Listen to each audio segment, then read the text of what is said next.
Hey friends, I'm Otis Gibbs, and this is my buddy Eric Ambel. He's going to share some stories about the time that he spent playing with Joan Jett and the Blackhearts. In the LA Weekly, the free rag, there was a full page ad. Joan Jett is looking for 3 good men. And so, we all signed up for like that, And, we would see Joan out at gigs.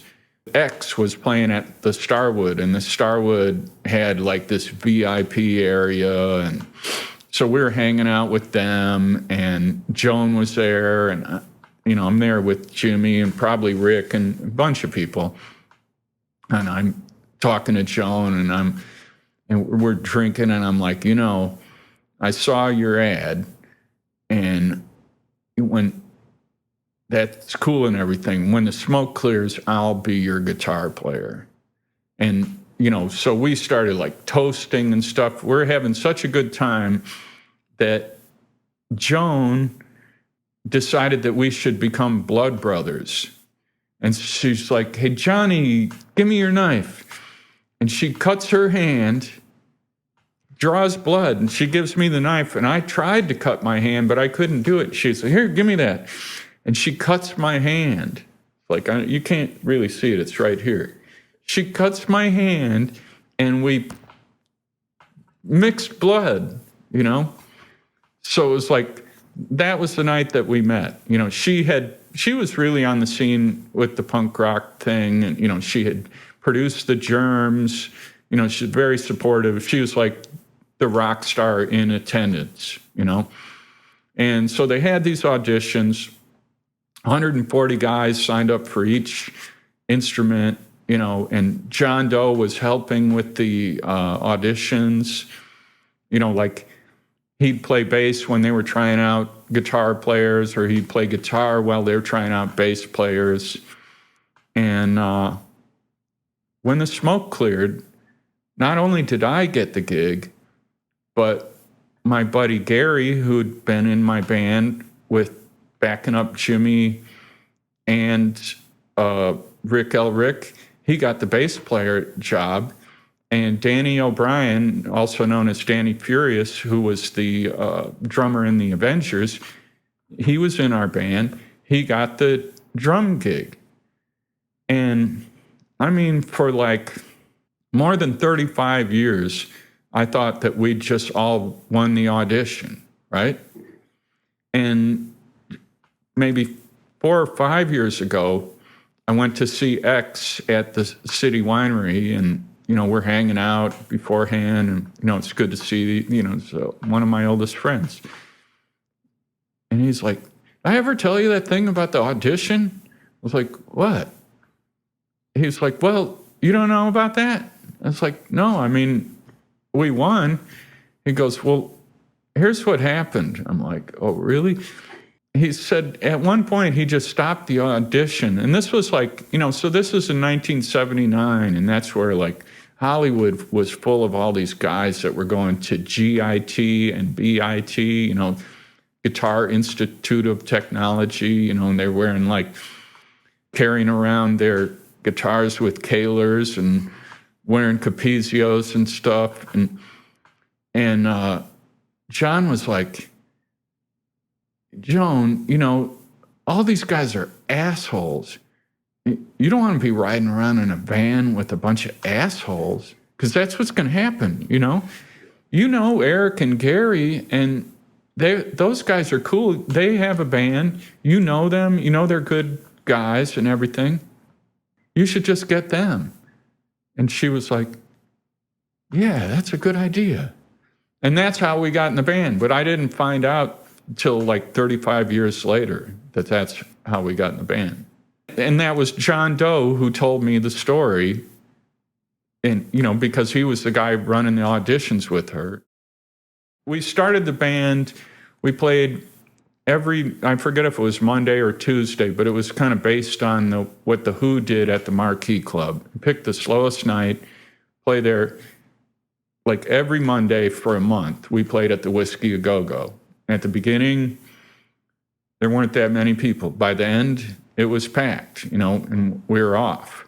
Joan had a 45 that was coming out in Holland of the song I Love Rock and Roll. She had recorded it with Steve Jones and Paul Cook from the Sex Pistols. They found the song for her.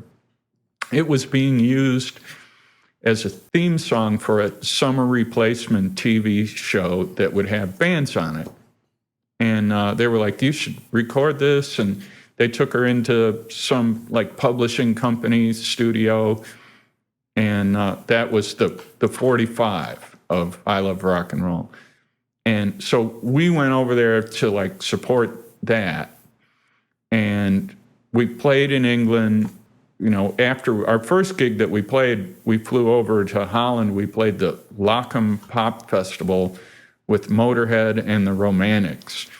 And we really hit it off with Motorhead. So when we came back to London, Motorhead's whole crew like worked our show in England. You know, like being on a road crew, that's a respected job, you know. That's something that's your parents would like it, you know. Those guys would set up the whole PA, set up the stage. They'd stand there like, what's going on? Oh, we're waiting for Lofty. Lofty? Lofty was the sound man, and he was like 6'6", and he would go over there and put on Highway to Hell, and then everyone would listen to it quietly like it was the Star Spangled Banner until it was done. And then, okay, now you can have the stage, you know. But so we went over there and we're playing in Holland. We played, they taped that festival and then they kept broadcasting that each week. And we played in Holland. We must have played like 25 gigs just in Holland. You know, like Holland is as big as Indiana and Illinois. So, and then while we were there, Joan had just gotten a new manager. He came over and he pulled out a map and he was like, you guys need to move to New York City. And I'll tell you why. He pulls out the map and he's like, here's Boston, here's Washington, D.C., look at all these cities. You know, you can play all the time. You know, like you can start a career. So we came back and the first vehicle we bought was a used, like a telephone company van that we painted a big black heart on the side of it. So we had that for a while. And then I think the next tour, when we went out playing with Iggy Pop, the manager, Kenny Laguna, he lived out in Long Island, and he went to some RV place and rented a RV, you know, telling them that, you know, that he was going on a fishing trip or something, and he'd be back in a week. And we took that thing for like 2.5 months. And I guess the people were in tears when he finally brought it back, you know, because it was like, we were in a motorhome and pulling a trailer, and we went, you know, everywhere in that thing. So it wasn't, during my period, there was no tour bus or anything like that. Our gear for Joan Jett and the Blackhearts, when we started the band in Hollywood, Joan had a Ampeg V4 stack that she had played with the Runaways. She had this sort of plain top, unburst Les Paul Deluxe, the kind that has the small mini humbuckers. And that was a Runaways guitar. And she had also just gotten this guitar from her roadie found it for her, and it was a white Melody Maker that belonged to Eric Carmen of the Raspberries. And it had been converted to humbuckers. On Sunset, there was this area with all the guitar shops. And there were One of the first guitar centers ever, when it wasn't a chain, was there. And there's a whole bunch of builders, amp guys and stuff. And there was a guy, Red Rhodes, who was a well-known steel player. And he had a little hole-in-the-wall shop, Red's Royal Amp Service. And he made a pickup called Red Rhodes Velvet Hammer. And when I got in the band, Joan already had a Velvet Hammer in the bridge of the Melody Maker and the bridge of the Les Paul. There was an amazing vintage guitar store near my home in Batavia, out in DeKalb, Illinois. This guy, Larry, from Axe in Hand Guitars. And he was one of the first 4 or 5 vintage guitar dealers in the whole United States. And he had amazing stuff out there. And I got a real, and his strategy at the time was he would never sell his best piece. He would sell the other things, but he'd wait until there was a better one of these or a better one of those. And so I got which was not his best 57 Les Paul Jr. I got a Les Paul Jr. from him that someone had put Grovers on it, and which I wouldn't do nowadays. And someone had put one of those badass bridges, which was an intonatable wrap tail bridge. It's also something I wouldn't do these days. But that was a great guitar. When we came back to New York, our equipment was out in LA, and I had sold mine or just given mine to a friend who eventually paid me for it, and Joan's stuff was out there. And so I was tasked with the job of finding us a new backline. I knew a certain amount about equipment, and I liked the Beach Boys. I was never the biggest Beach Boys fan, but when I would see those pictures of the Beach Boys in the 60s, the whole stage of Fender amps, the whole stage, everybody had Fender, the matching grill cloth, the whole thing. And I had that in my head. I was like, and I had seen Albert Lee playing, I think he was playing with Eric Clapton or something, and they were using those Music Man amps, which was a Leo Fender. Yeah, I think it was his first company after Fender. And Music Man had a full line of amps. So that meant we could get 2 guitar amps and a bass amp and have them all be Music Man and have them have that look. So we went to this place, Grayson's Music, out in Long Island, and we got a bass amp that I think had a couple 15s in a reflex cabinet, 130-watt head, and for me, I got a 410 130. It was sort of like a super reverb. And for Joan, we got her the sort of the twin version that was the 212 130. But Joan is still playing that Music Man amp to this day. She's got her original one. Sometimes you see her with the Music Man head, and she'll use a Vox 212 bottom, but she's had that amp ever since. About halfway through my time, we had this great roadie. His name was Ernest Michael Kulka III, and we called him the Cook.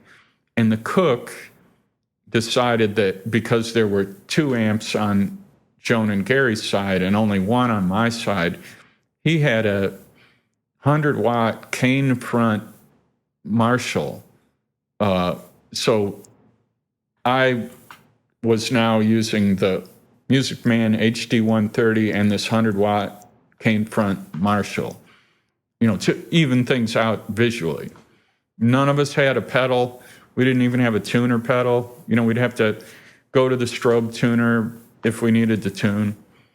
And I guess my most fun thing with that rig was one time they used to have these concerts on the pier on the west side in Manhattan, and we played a show there, and we got the Coasters to open. And they were like, I love the Coasters. There's songs I've always, when you talk about Neil Young, and people say, well, he's plays that best one-note solo. Well, Mickey Baker played the one-note solo on I'm a Hog for You, Baby, by the Coasters. The first time I heard that, I was just, it kept going. I was like, is he, yes, oh my goodness, he plays a one-note solo on a hit record. So the Coasters, we rehearsed with them because at the time we were doing, Jones always had some interesting covers, and we were doing Rebel Rebel. We had a rehearsal at SIR, and the Coasters came, and Joan would go do do do do do do do do. Coasters do do do do do do. I mean, it was fucking incredible. So when they were going to sit in with us, our musical director, he wants to play too, So here's a guy, an older gentleman with a 355, beautiful big Gibson 355. I was like, I got you. And I just plugged him into that 100-watt Marshall, so we had that extra. People didn't sit in with us. Honestly, that's the only time anybody ever sat in with us. And but having that amp there and watching the older gentleman enjoy himself with the 100-watt Marshall was really great.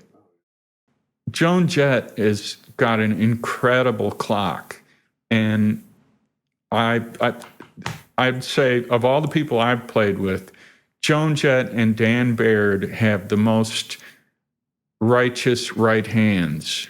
Like, it's just like her rhythm. I never, ever heard her make any kind of rhythm mistake ever. Like Dan, he can hit that eighth note on the guitar, and it almost sounds like a sequencer synthesizer when he goes bang, bang, bang, bang, bang, bang. And Joan, I mean, she's the same. And I also think that Joan's she's probably a better singer than people know. Maybe she didn't make a record for 6 years or something, but she's never made a bad record. So who's to say that she should try something different? Because she's just really solid, and she was fun to hang out with and telling stories. And so, it's when you're in a band and everybody's thinking the same way, it's really good.